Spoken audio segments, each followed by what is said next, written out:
Hello guys, ito na po ang ating rice coffee guys.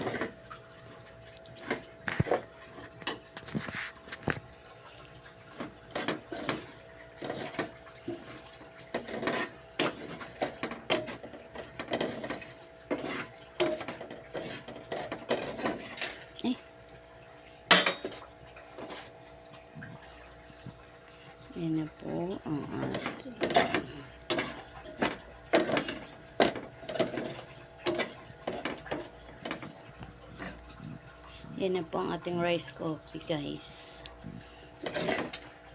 Tapos iinit tayo ng tubig, ilulublob natin siya, saka natin siya ilagay sa thermos.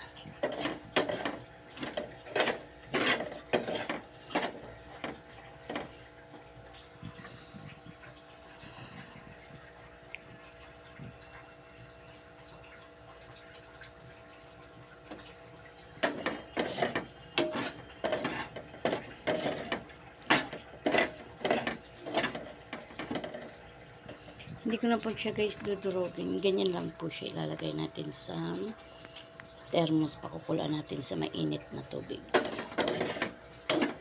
No need to durog na. Okay, bye guys.